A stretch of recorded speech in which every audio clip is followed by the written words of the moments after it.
there, Browns fans. Welcome to Dawg Blog Live, the show that's all about you. Well, a disappointing start has led to a big change in quarterback already. Charlie Frye's stint as a 2007 Browns starting QB lasted all but 20 minutes. He struggled mightily before being yanked for Derek Anderson in a 34-7 loss. 48 hours later, Frye was gone and Ken Dorsey was brought in to help get Brady Quinn ready. The events left fans wondering, how much more can we take? Well, the Browns hosted the Taste of the NFL charity event on Monday, and we asked a few of them what their message was for fans. That's one of the things that attracted me to come here to play football, is because of all the support that the fans give, and I can guarantee that we're going to turn this thing around. As bad as you guys feel, we feel 10 times worse, and we're just going to go out here and work hard like we do every day and just try and improve. We're just going to keep working, and hope everybody just knows that. We're going to put our nose to the grindstone, and we'll give everything we have every weekend. Well, we're in there working hard every day, and we're doing everything we can, and we're hoping we're going to have a great season, and I think we are going to have a great season still. It's time for a new segment here on Dawg Blog Live, Talking Points, where the discussion is dictated by you, the fans. Here's Mike Conley and Dan Lobby. Talking Points.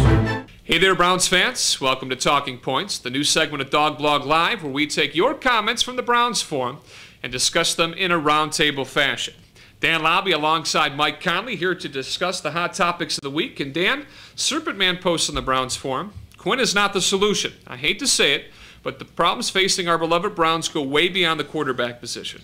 Well, the problems facing the offense have a lot to do with the quarterback position, though. Brady Quinn is a more polished quarterback than Derek Anderson. He's run a pro-style offense maybe longer than Derek Anderson. I think Brady Quinn is the solution on the offensive side. Now, I've got one from Big Papa K in the forum, and he says his thoughts on Charlie Frye. He thinks he'll have a better chance to be successful in Seattle. He now has a veteran to learn under and a coach who's always had a successful quarterback. That's a great point, Big Papa K, because you look at Holmgren, what he did in Green Bay, of course, with surefire Hall of Famer Brett Favre. He goes over to Seattle. Matt Hasselbeck leads the Seahawks to a Super Bowl. Seneca Wallace has really developed well as a backup to Hasselbeck out there. And now Frye has a chance to sit back, absorb a new offense, but do it under the tutelage of a veteran, both in Wallace and Hasselbeck.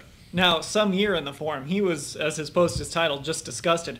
He says we're a pathetic organization run by complete morons. Now, that's a little extreme, but you have to wonder what the impression is of a team that devotes training camp to a quarterback competition. They name a guy the winner, and then 2 days after the opener, that guy's playing for another team. There's not a lot of answers for some of the decisions that were made in training camp. There's no denying that. But let's not go as far as to call them complete morons. Phil Savage, well regarded as a talent evaluator with the Baltimore Ravens prior to coming to the Cleveland Browns. Romeo Crennel and all the success he had with the Patriots and his Super Bowl rings. These guys have had success in the league. It just hasn't translated to the Browns so far. We're coming off a pretty tough loss to the Pittsburgh Steelers. We've been pessimistic at times, so now it's kind of translating to the fans. Let's give it another week, folks, and see exactly what transpires on the field. I got a feeling that down the line, we're going to continue to develop as a pretty good organization. And it'll be interesting to see what happens the rest of this year, especially at the quarterback position. All right, well, now it's time to send it over to Alana Monroe and this week's Browns Mailbag. Thanks a lot, guys. What a week in Cleveland football. We got our insides ripped out by those pesky Steelers, then we send Charlie Frye to Seattle for a 6th-round draft pick. Seems as if everyone wants to have their say on the crazy week that was. Here are just a few comments. Sad Dog states, it was a good move to get rid of Frye, but how many people do we have to get rid of to make this team a winning team? Brown Zombie adds, the Browns are going to prove that you can fire the team and keep the coach.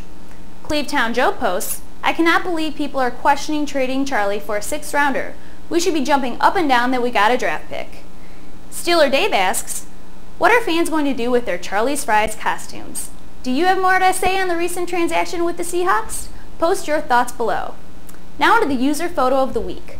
Lotness submitted this photo of her and friends partying in the Muni lot. Click on a link below to start uploading your tailgating photos. And don't forget, we still want snapshots of you sporting jerseys of the departed Brownies. You know you still have that Willie Green and Big Money jersey hiding in your closet? Dust them off with pride and we'll feature them in next week's episode. Now it's time for the predictors to tackle this week's contest with the Bengals.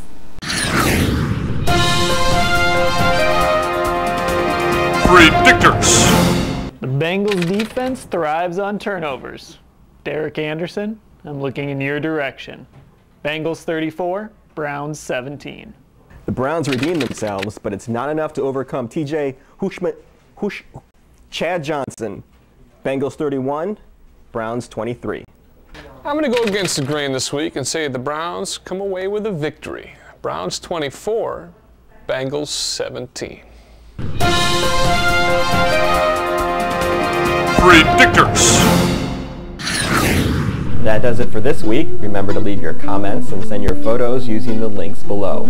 Stay tuned next time when we look ahead to the Raiders game. We'll see you then.